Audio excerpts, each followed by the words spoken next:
a key contributor to making our new VSiN NFL betting guide what it is. By the way, available right now. Use the promo code Lombardi. You'll get a special deal. But before we get into all of our NFL talk, Michael, I want to start this hour with what's on your mind. What's on Michael's mind today? What has been percolating in your brain with all of the news that's out there? Well, my mind has been on the Lakers, and it started this morning when I saw that LeBron took a max deal for 2 years, and certainly did the Lakers a favor. I'm sure he could have got a third year guaranteed out of them, but maybe the Lakers actually put their foot down and said, no, you're 40-some years old. We're only going for 2. But then the news broke that they hired Nate McMillan and Scotty Brooks as J.J. Redick's assistant, which in theory really sounds like a great idea. But in reality, it's hard, okay? Because once again, you've got a young head coach who's just learning his way, and you've got 2 former head coaches who probably think they should still be head coaches, who are now going to advise him on what to do, and neither of them are from the same school that they both agree on how to play basketball the same way. So, for example, if you just would have hired Nate McMillan to help JJ, he could have been the consigliere. He could have been off to the side. Then you hire 2 young assistants to kind of make JJ become the teacher. But now you've got a lot of opportunity for eyes to be rolled. And the one thing that kills culture more than anything is when rolling of the eyes occur. Oh, we're going to do that. Oh, we're going to do that. And you get that when you have a lot of older coaches or guys who have been head coaches. So I just think, to me, this has got, and I'm going to be interested to see what the great Will Hill thinks. I mean, he put this together. I mean, he's the mastermind behind the Lakers. So I don't know how this is all going to play out, because J.J. Redick's learning on the job. And to the fans, it looks like, well, he got 2 experienced coaches. But to the chemistry of the team, it's really hard. And then LeBron not taking the max deal, they couldn't get anybody. So the question then becomes, is this team good enough, another year older, to win the West with the Thunder getting as good as they got? Like, those Thunder odds, to me, that to me is the best odds out there on the table right now. They're going to be the best team in the West. They're going to prove it to be the best team in the West unless something happens. And the Lakers aren't even close to them. Yeah, the Thunder plus 850 for the NBA championship odds. They are a co-favorite with the Denver Nuggets at 4-1 in the Western Conference.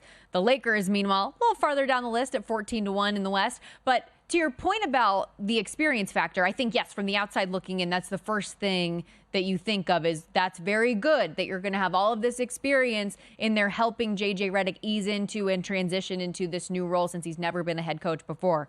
But the perspective that you're coming with is that there's too many cooks in the kitchen potentially. And then you also throw into the conversation that LeBron James is essentially the coach in himself too, right? And that at the end of the day, if you're drawing up a play in the huddle and he doesn't like it, he's just going to grab the whiteboard from you and change it right there anyway. So he's another coach. So that's a lot of voices, a lot of potential, to your point, for the eye rolling. It will be interesting to see how this plays out. And the not taking a pay cut thing is funny, because how much does this just show how well he knows that he can manipulate the media to say, well, guys, I told you I was willing to take a pay cut if we got these pieces, if we got this guy in, I was willing to, but we didn't. So I guess I'll just take it all. It's fine. Yeah. Yeah. And it's not like, okay, let's go. I'm not taking, maybe we can get somebody later. No, give me it now. I'll give it. I mean, give Kendrick Perkins credit. He said there's no way he was going to take a pay cut, and he was right. Give him credit for saying it. I mean, at least somebody on the worldwide leader stood up to the LeBron. I mean, it's his network. He runs it. I mean, look, Bronny got a 2-year guaranteed contract as a 55th pick overall in the draft. Now, seriously, I mean, it's unbelievable. Michael, that's another layer to this, though. If you're the Lakers, do you not feel like you have any sense of leverage in that contract negotiation with LeBron saying, dude, we just drafted your son. Can you not, commit to us for, I mean, this is because he has the option in his deal after 1 year. We're just going to be going through this all over again next year, by the way. But couldn't they just say, we want you to commit to 2 years with us? I mean, ideally, you end your career with us. Your son is on the roster. Take a little bit of a pay cut so that we can really push toward a championship. No, I'm good. I'm just going to get paid. No. It's funny. And you've made no moves to make yourself better. Correct. You've made no moves to make yourself better. I mean, you got no chance. I mean, come on. We're kidding ourselves here. I mean, if you're a Laker fan, you're sitting around there saying, oh, if this guy's healthy. It's the same thing with Sixer fans. Oh, if we stay healthy, we do this. Come on. Please stop. Lakers 14-1 in the Western Conference, 30-1 in the NBA championship odds. Also, something that we talked about earlier in the show that is, I think, very interesting, and I'm so glad that we started to dive into it, was the start of the new Hard Knocks for the New York Giants yesterday. And the peeling behind the curtain of what it's like from their general manager, Joe Schoen, is they've been trying to go through all of these decisions. I'm super excited to when we get to the episodes that are closer to the draft and seeing what some of their thought process was and any of those rumors that were coming out, the buyer's remorse talk that we heard about Daniel Jones. Were they going to try to mess around and get a quarterback in the draft? All these different things. But one of the big ones was certainly something we talked about in this team not knowing what their identity is. And one scene in particular certainly stood out that apparently neither does John Mara, the co-owner of the team, who it didn't sound like he was particularly thrilled with the idea of losing Saquon Barkley because of what he has brought to that offense. Take a listen. Hey, we're going to do the right thing. We're going to let you hit free agency, find out your market, come back, and let us know if we can match it. If we can, we'll have those discussions. I mean, in a perfect world, I'd still like to have him back. Until we can prove that we can have a decent offense without him. Daniel's making a lot of money, and it's the fork. Like, we got to figure out is he the guy? So we got to protect him. What do you think, Michael? Figure out if he's the guy? We're still in figure out mode? See, here's the problem I have with it. You never heard once say, this guy fits our program perfectly. You never heard them say, this guy is exactly what we want a Giant to be. See, that's the verbiage you need when you're building championship teams. I promise you, if you walked around those halls in the early 80s and Parcells was running, they would say, this is a Giant-type player. But you don't know that anymore. You have no idea what a Giant-type player is. You have no idea what it is to build a team. To me, it's a little bit about what I watched were a lot of guys who are managers. Managers do things right. Leaders do the right thing. If there was a true leader in that building, the leader would have said, if we don't improve a quarterback, we're in trouble. And we can't, and even he said it, past performance predicts future achievement. And yet he's going to roll the dice with Daniel Jones and his injury history and Drew Lock as the backup. Like, it makes no sense. I don't care how many peanut butter and jelly sandwiches you eat on the way to work. I really don't. Like, it makes no sense at all. Like, leaders would have walked in there. Bill Walsh would have walked in there and said, look, here's what we're doing. Here's the plan. Here's who we are. He wouldn't have relied on Shane Walden to come in there and tell him exactly what we're going to do or what the defense looks like. No, this is who we are. Here's the standard of performance. Here's what we're going to look like on offense. Here's what we're going to look like on defense. I mean, they're talking about the tight end, Waller, as if he's still going to be on the team, and everybody in the league knew he wanted to retire. They just spent 8 months with Waller and his rap music, and they're still thinking he's going to come back. Like, it was, to me, again, this is what happens when you bring the cameras in. Right? You end up showing yourself, you really know what's going on? Are you in tune? You're a nice guy, no question. You worked your way up the ladder, no question. But do you understand how to build a championship-level team? It's not when you're sitting there and say, we got to find out. No, you get paid to know. You went to every practice. You watched 9 games. You can watch every single game of him against the Eagles, Daniel Jones, and every single game against the Giants and say, is this good enough? Like, that's what you get paid to do. That's why you're paying $3 million a year, is to figure out what's good and what's great. There's enough guys in North Jersey that can tell you the guy's no good. And ultimately, that final statement of Daniel's making a lot of money and we got to figure out if he's the guy, that stands out so much because we have a sample size. It's not like this is a player that you've only seen for 1 or 2 years. We have 5 years of evidence of what Daniel Jones is. Of that time, he has 1 season of decent performance where you were playing a last place schedule and where you had the situation was much easier. And again, to your point, like, you had Saquon Barkley, who basically did everything in the offense. And I understand what Joe Schoen's talking about from a protection standpoint of trying to upgrade the offensive line and make it better. But this is an organization has been trying to do that for a decade. And even when you've been drafting high caliber players on paper, you haven't been able to develop them into anything. So, okay, yeah, let's continue to invest in an area that we never seem to have any success out of no matter what we do and rely on this quarterback to protect them. But this isn't a quarterback that can do that. So I understand both angles. I struggle with the thought that Daniel Jones can be the guy. But we have one more minute left, and I want to ask you about one more thing that we saw in Hard Knocks. The Brian Burns trade talk that began between Joe Shane and Dan Morgan at the Senior Bowl on the sideline. That was so interesting to is that really how things play out sometimes, where you just casually in conversation BSing say, oh, hey, how about 2 1s for Brian Burns? Would you do it? Oh, no, probably. What about a 1 end of this? Is that how things play out? Is that real? Yeah, absolutely. Especially as those two are so close together. Yeah. So they know there's no poker playing going on here. They know each other really well. But I think, to me, let's go back a year ago. Joe gave Daniel Jones the $40 million. He had to know something about him to give him the $40 million. Last year they franchised Saquon. See, here's what happens. We're watching it this year without the lens of last year, and the same people were there last year. What happened to that? Why wouldn't somebody say, but Joe, why did we franchise Saquon if we're just going to let him go? What, the market has changed that much? You can't pay a running back $12 million. Why did we pay him last year? I personally loved watching it. I'm very excited to see how the rest of the offseason developed behind the scenes. The New York Giants season win total, by the way, 6.5 juice to the under.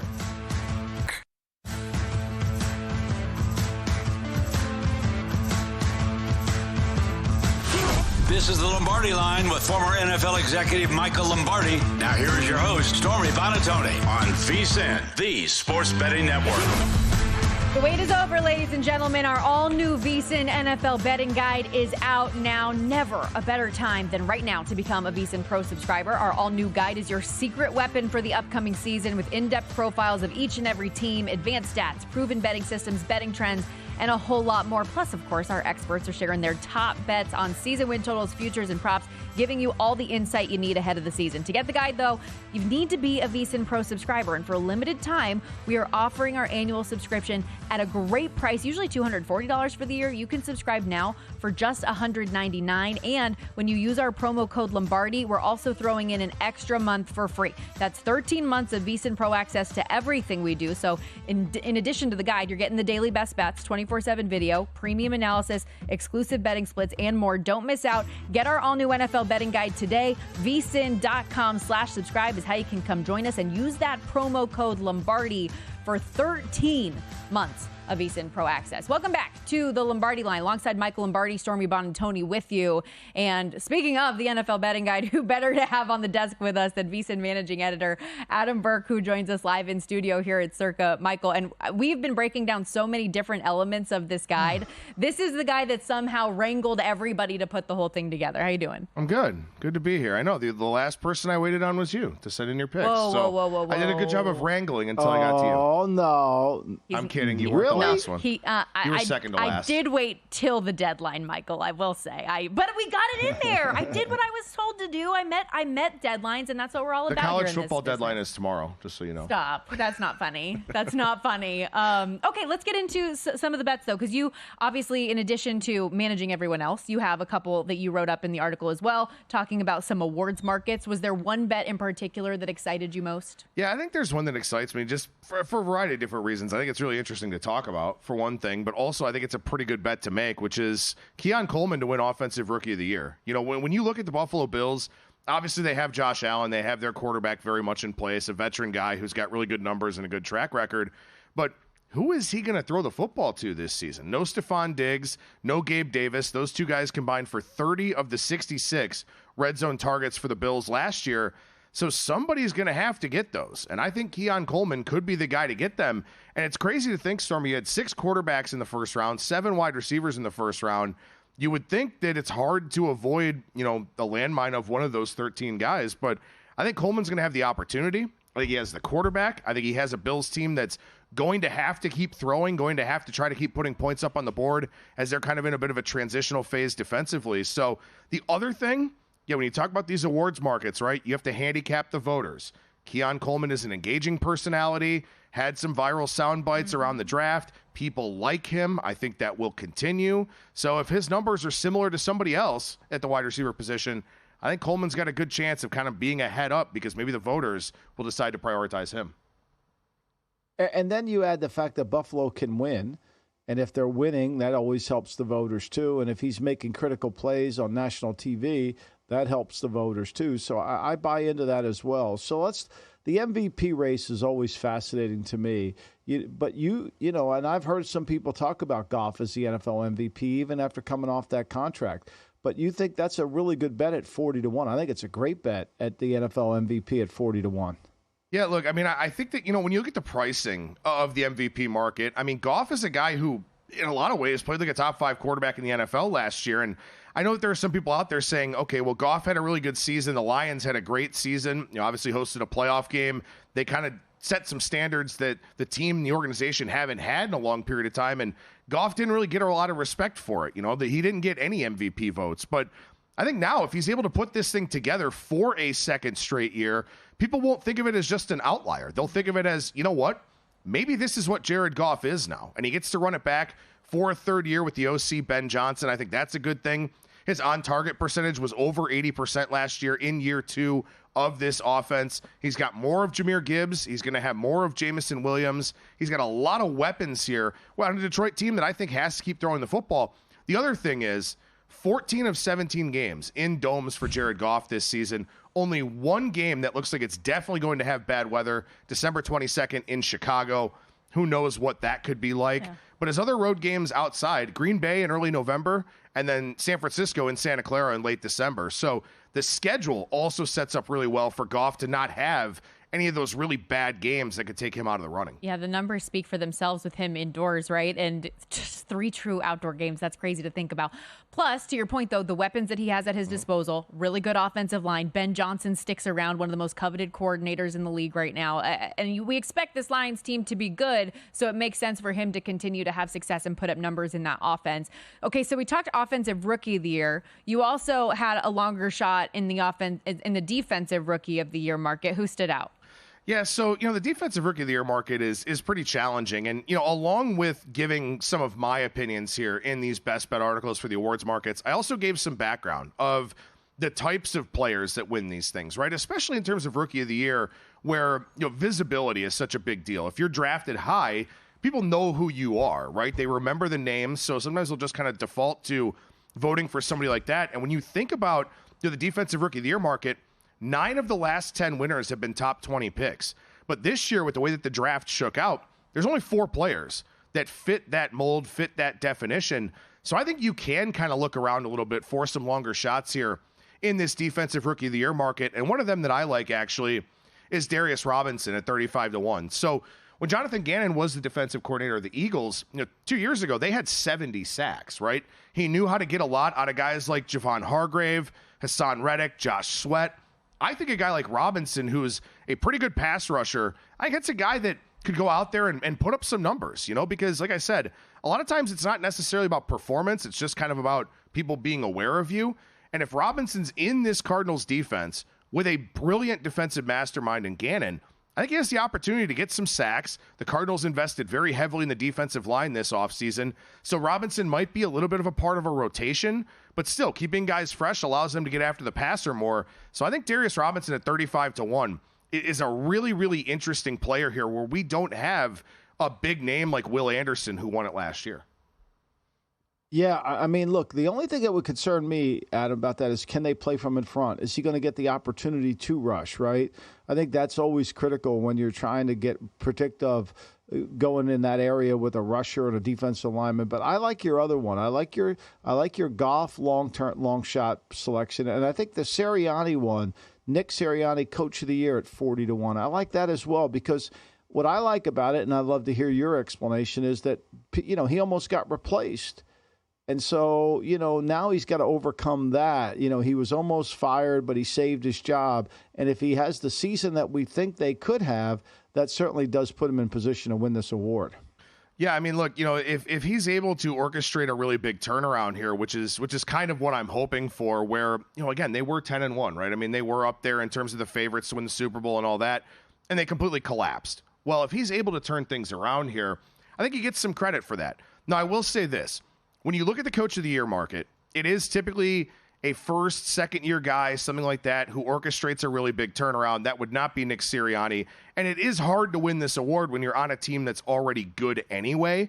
So you really have to be a team that goes maybe like a 14-3, 13-4, best record in the NFL, something like that. But I think that it is possible for Sirianni to do that. The other thing here is I'm kind of taking a price early on in the offseason here, right? If the Eagles are really, really good, Sirianni is going to start dropping from 40-1 to 30-1 on down from there. And I think you look at a guy like Raheem Morris, for example. A lot of people like him, understandably so. The Falcons have a lot of talent. He could be a guy that gets the most out of that team. But they start the season with the Eagles on the road, the Chiefs at home within the first 3 games. If the Falcons are 1-2, 0-3, something like that, you're going to get a better in-season number on Morris than you're currently getting. So I think that's also something you want to factor into the equation, is that you're kind of taking some positions here in the preseason markets, but as the season goes along, some of these numbers may get better on some of these guys. Like if a Mike McDonald struggles out of the gate, well, maybe he'll be at 25, 30-1, a little bit better than the price in the market now. So that's kind of what I'm looking at here. And also, I mean, Philadelphia's early season schedule is very, very weak. I think they have a good chance at being the number 1 seed in the NFC. And if that is the case, then Sirianni is going to get some love here in this market. In the Coach of the Year market, Jim Harbaugh was the favorite. It's currently Matt Eberflus at 9-1, and Harbaugh is tied with Robert Saleh at 11-1 as the second shortest shot. Does that surprise you a bit? Well, no, not because of the history of this award, right? I mean, the Jets won 7 games last year. So if the Jets improved by 4 or 5 wins with Aaron Rodgers back, that's kind of one of the benchmarks that you see in terms of winning this award. But does Saleh get credit for that? Yeah, that's a really good question. I think it's a fair question to ask. But, I mean, look, again, you just kind of look at this award. If you improve by 4 or 5 wins, you get the benefit of the doubt, whether it's you or whether it's Rodgers coming back or whatever. So I do think it's really tough for Saleh to win it. And also, I mean, Eberflus, there's just no value on that price, I don't think, much like there's no value on anything in the futures market over for the Bears. Like Harbaugh, absolutely, I thought made a ton of sense to be the shortest shot on the board. So to see those odds move around with the names that have leapfrogged him are very interesting to me. You are awesome, as always. Thank you, Adam. Glad to be here. Adam Burke, follow him on X at Skating Tripods, managing editor of VSiN.com. You can catch all the work, obviously, on the website. And make sure, if you haven't yet, you get the guide, VSiN.com/guide. We'll be right back.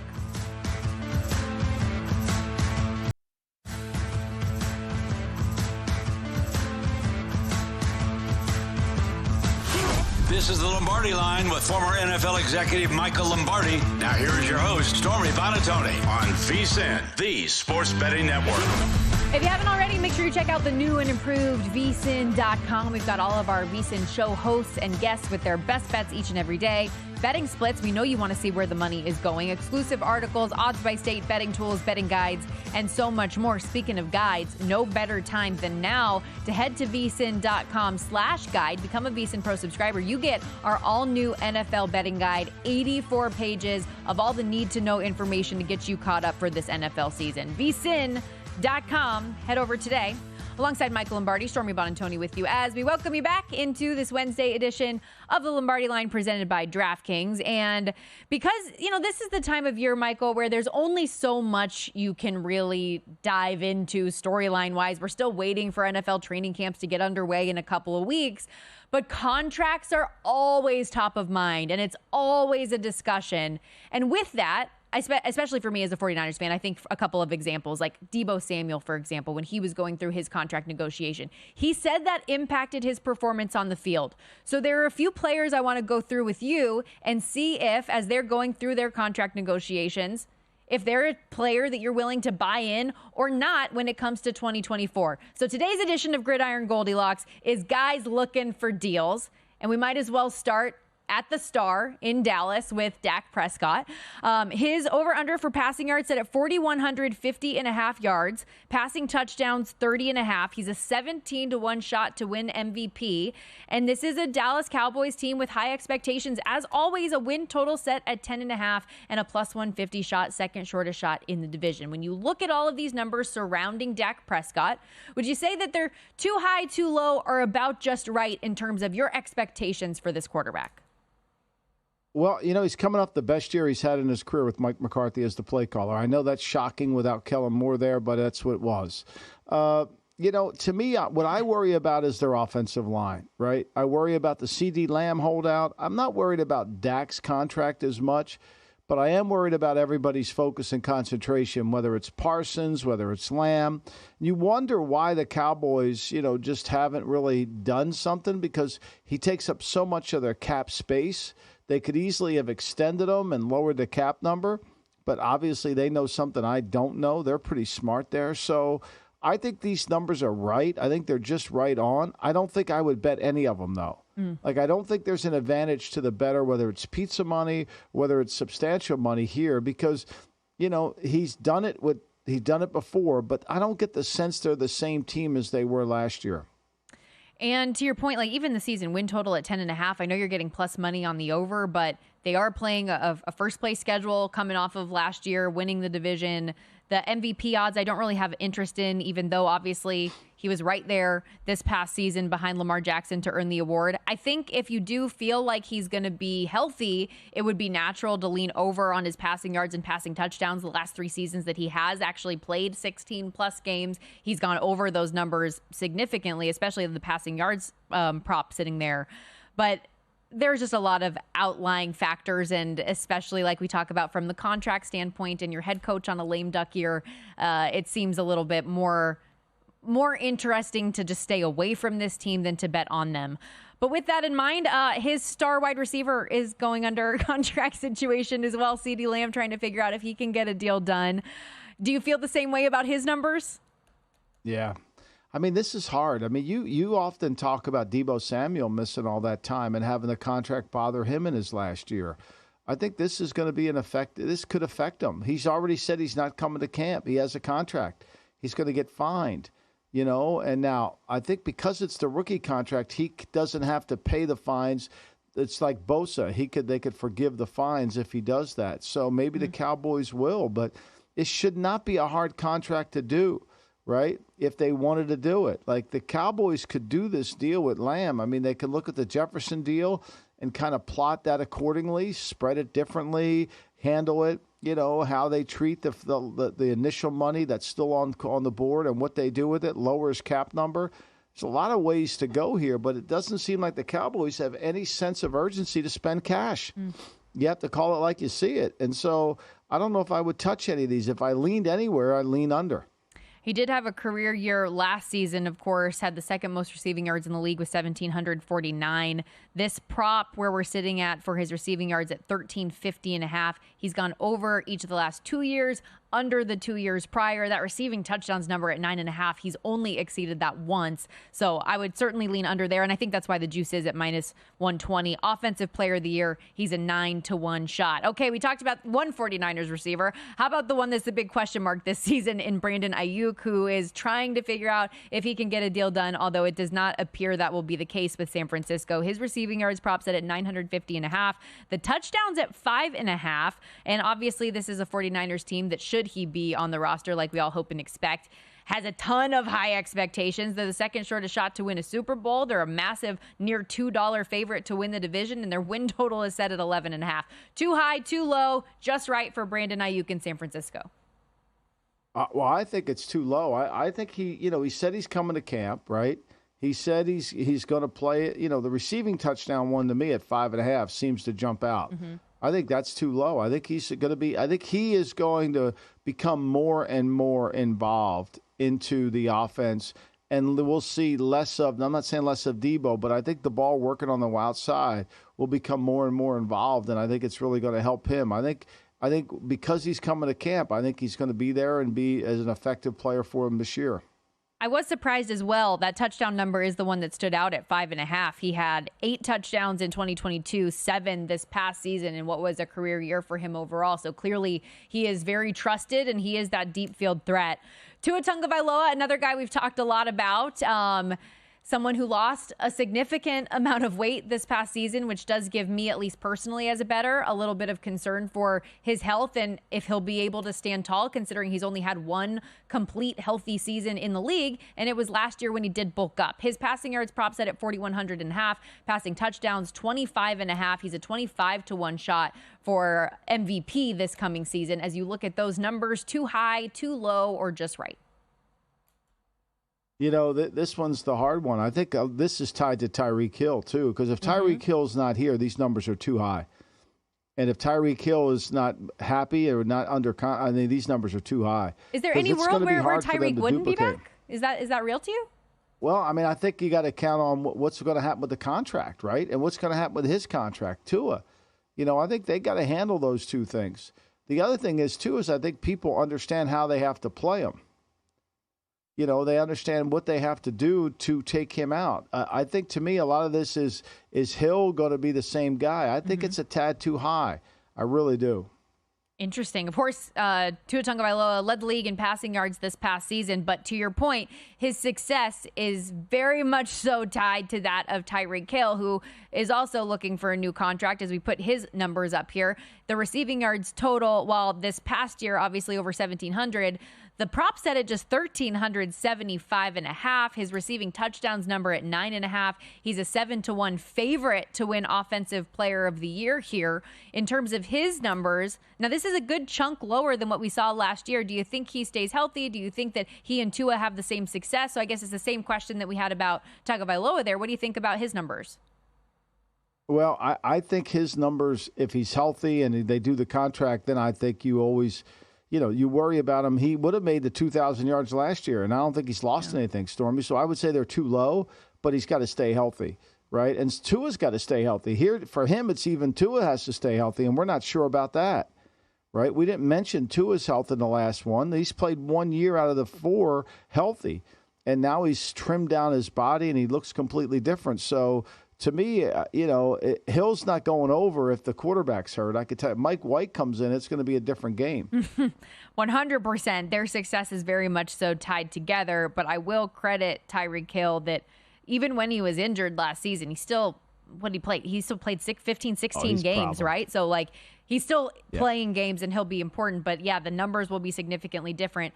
Their success is so tied to each other. One last one here real quickly. Jordan Love in year 2 is the starting quarterback in Green Bay. His passing yards, 3,900.5, 27.5 the touchdown number. He's a pretty short shot for MVP at 14-1. Too high, too low, or just right?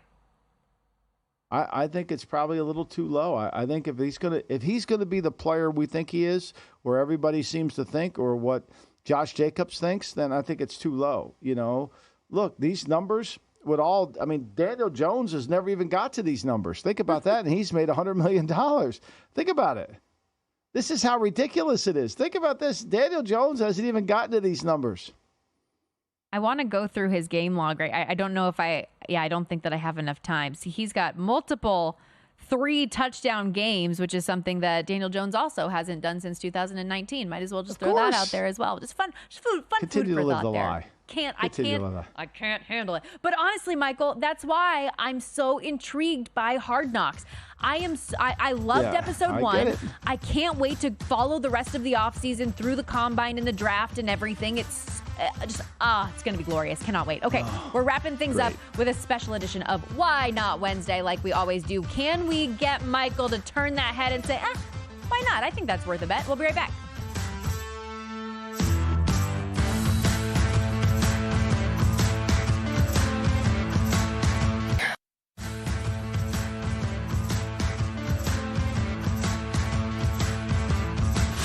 This is the Lombardi Line with former NFL executive Michael Lombardi. Now here is your host, Stormy Bonatoni, on VSiN, the Sports Betting Network.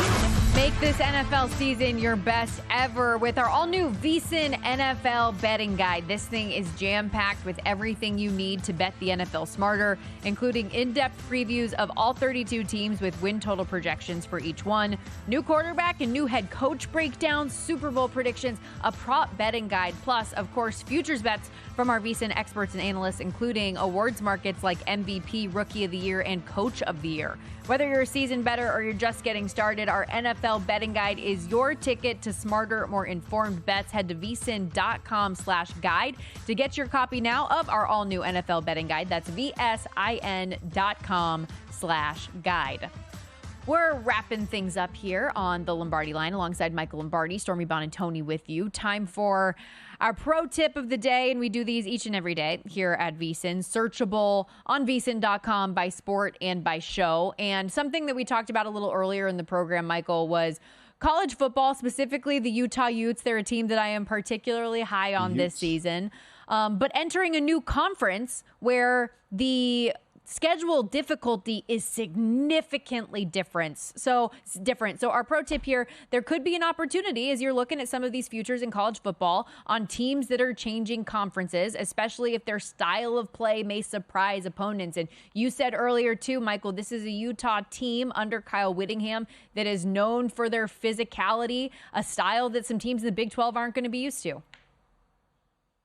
Yeah, no question. And I think to me, the other thing is they play if you study college football like you do, Utah plays a different style of football, right? The Pac-12 isn't just soft and lax. I mean, they've won the title 2 out of the last 3 years. Last year, because Cam Rising got hurt, they weren't there to compete for it at the end, but they're typically a tough-minded team. And usually when you're talking about the Big 12, and I don't mean to be disrespectful, but tough-minded isn't always the case when you talk about that league, right? So I do think it's the perfect course for them. I actually thought they're more of a Big Ten team to me. They've always been a Big Ten team to me. That's why they've given Ohio State trouble in the Rose Bowl. They wear down at the end, but this is a team under Whittingham. They've never had a top 10 recruiting class ever. This is about development of players. This is about getting guys that fit their culture.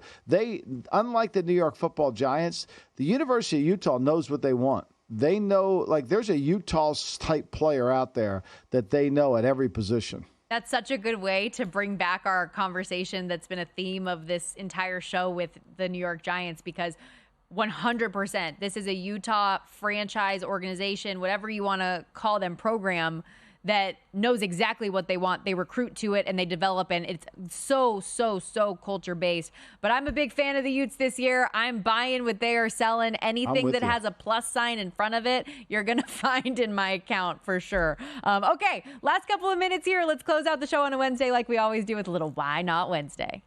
Question. Maybe a stupid one, but I'm just spitballing here. Can it make you say why not? That wasn't a stupid question. It's time for Why Not Wednesday. I mean, why not? You know when they say it's so crazy it just might work?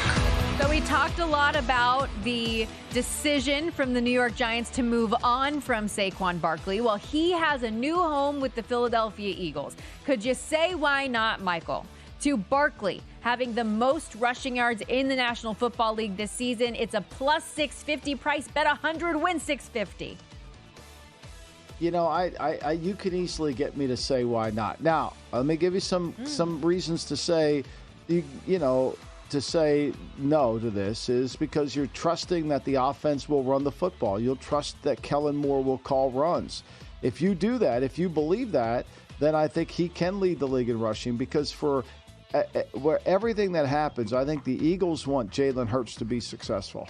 That's the most important thing. The owner wants him to be successful, and they're going to do everything in their power, and they can't put the game on his shoulders. They've got to be able to run the football effectively and utilize Barkley's skill, and I think the only thing that could hold him back would be an injury, which he's been able to deal with all the time. See if he can stay healthy and have a monster season in Philadelphia. I'm sure the Eagles would certainly like it. How about Brian Burns, one of the newer Giants? He comes over from the Carolina Panthers this offseason. For him to have the most sacks in the league, it's a pretty big number. 50-1, long shot price. Would you be willing to take a shot on Brian Burns in that defense? No chance. No way. You're not getting me to say why not on this one. Because, look, here's what I think you have to understand about sacks. You've got to be in the lead to get sacks. You have to play from in front. We had in the first hour, we talked about the Eagles and how they had 70 sacks one year. And, Adam Burke talked about it. And then the second hour, he talked about how the Eagles had 70 sacks in 1 year. 60 came from their defensive front. Well, they had 204 points scored in the second quarter. They played from in front in every single game. They went into halftime with 10-point leads in most games. And when you can do that, all of a sudden now, you're well ahead of the curve. So I don't see that for the Giants. I don't think the Giants are going to be playing from in front in a lot of games. I think they're going to try to have to win games in the fourth quarter. I think that perhaps the most repeated phrase on the show today is, I don't know how the Giants are going to score points. And I think that producer Elliot... They do. Right, apparently. I think producer Elliot might be taunting us a little bit with this next one, because this is a St. Jude's play if I've ever seen it. Daniel Jones, comeback player of the year, 20-1. Those odds are not nearly long enough for me, Michael.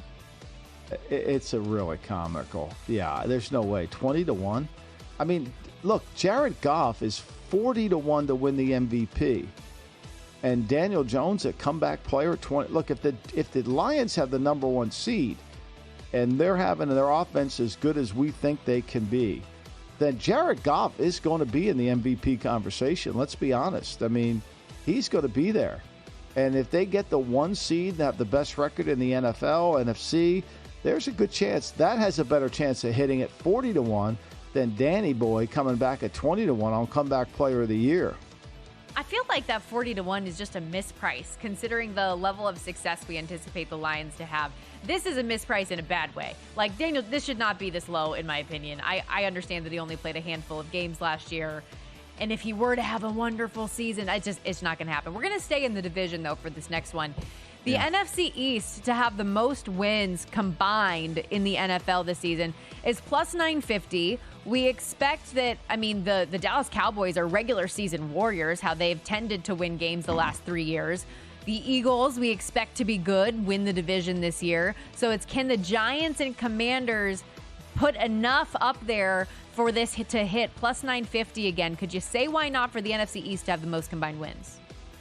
Well, I don't have a choice on what else can I have. Could I have I feel like, can I buy an A? Can I buy an E? Can I buy a G? I would like to have the AFC North as having the most wins, but I don't know the price on that. That's what I'd like to buy. Can I buy that one? I don't know the price on that one. They just give me this price. It's like I can only get door number 1. Elliott's only going to give me door number 1. You want the AFC North? It's the what's that price? It's a plus 225 favorite. That wasn't enough for our list. Yeah, there you go. Okay, then I would say why not to this. This would be a why not. I mean, he's giving me a good price. Okay, I'll take door number 3. I'll go to Aruba.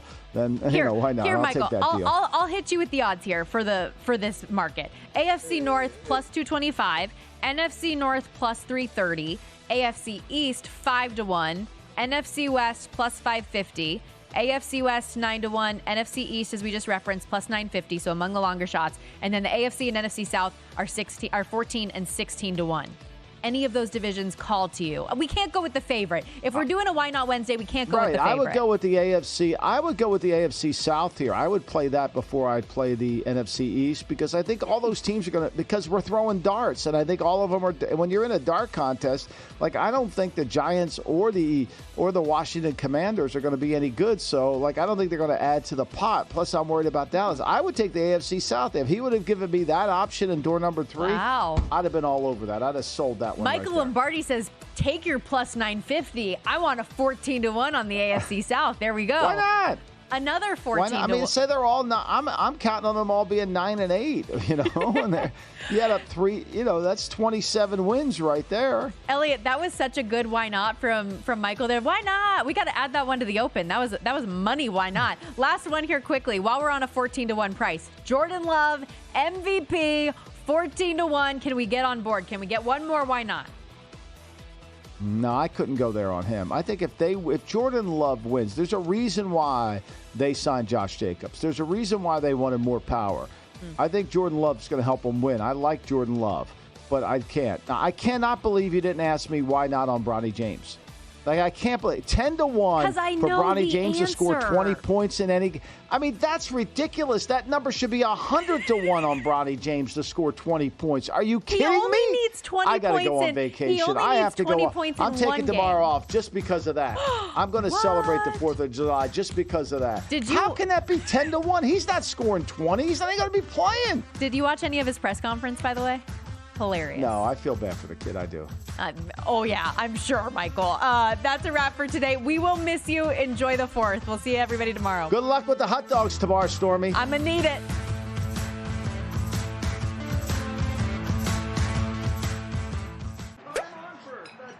Bonus bets instantly. This baseball season, DraftKings is coming